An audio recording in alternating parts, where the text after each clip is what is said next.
Hi guys, welcome back to my channel. Mayam ngasidi rohu thongbagi recipe share tawjarake. Rohu se kg ama makhai ne yankhang 1.5 tablespoon hape.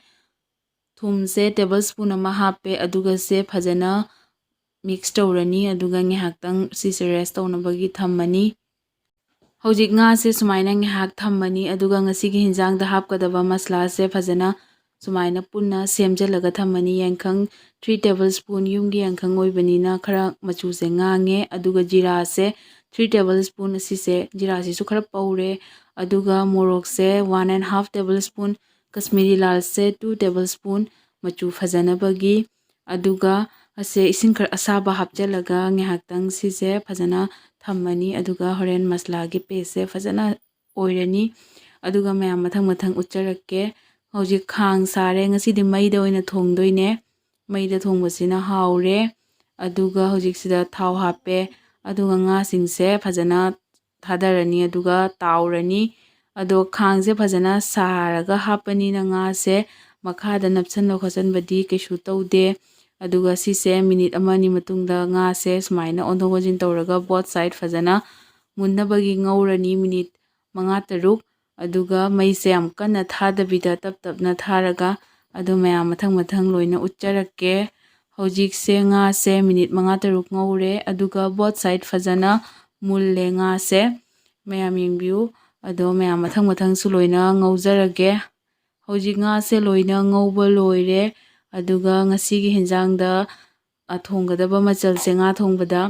alu khamen simbi motor sangba aduga kole hawai aduga sigana yenam tilhau se suraga haptoine yam haure smai hapase sing fadigom si singchina thongaktoine mayam nga thongbase ado mayam video se loine yengbi nga ngauraga lemhoba thausiga jenam hapchalani aduga jenam se mai adum khara tapna tharaga minute ani hum ngaurani nga ngauraga lemhoba thauda nga thongagadi haure ado nga ngaubada mai kanna tharaga thause kaigumba kagaradi aduidi adugi thaududa amuk nga thongaga chabase haute ado tapna tharagadi haure ngasaigi tilhaudo hapchalle asmaina tilhause suraga hapagadi gravy do yam haure aduga hojik sida sing hapchalaga minute manga rom ngaurani tilhauga adegi jenam se hojik minute manga rom ngaure tilhau jenam hapaba matungda hojik alu se loi hapchale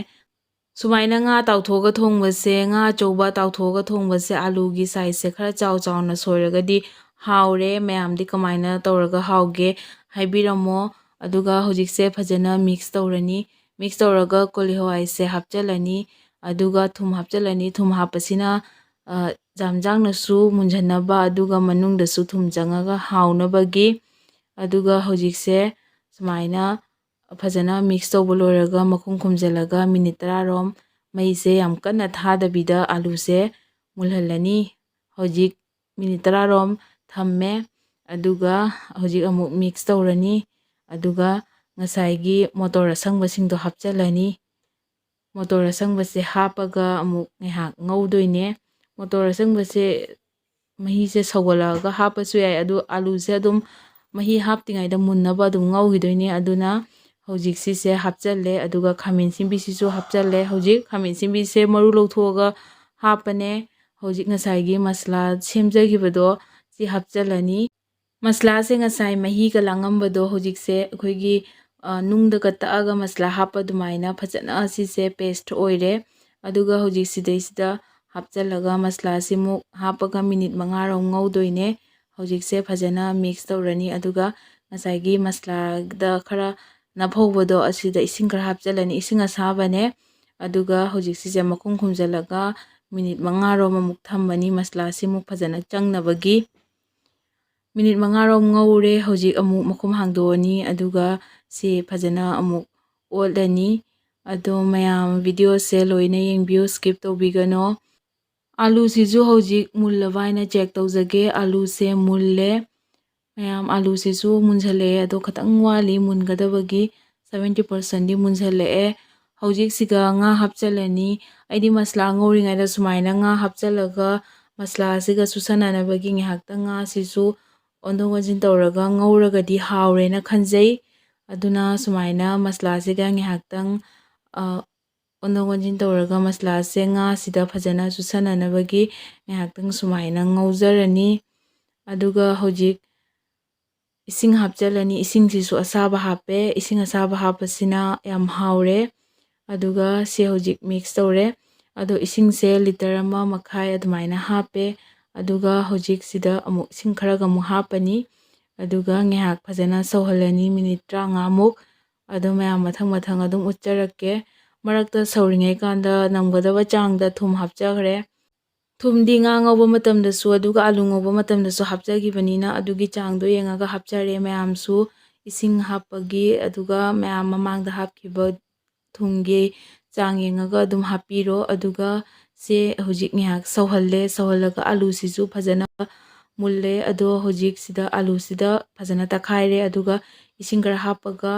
ꯑꯁꯤ ꯉꯥꯏꯍꯥꯛꯇꯪ ꯑꯃꯨꯛ ꯁꯧꯍꯜꯂꯅꯤ꯫ Almost ꯂꯣꯏꯔꯦ ꯉꯥ ꯊꯣꯡꯕꯁꯦ ꯍꯧꯖꯤꯛ ꯁꯤꯒ ꯃꯣꯔꯣꯛ ꯑꯇꯦꯛꯄ ꯈꯔ ꯍꯥꯞꯆꯤꯜꯂꯅꯤ꯫ ꯃꯣꯔꯣꯛ ꯑꯇꯦꯛꯄꯒꯤ ꯐ꯭ꯂꯦꯚꯔꯁꯤꯅ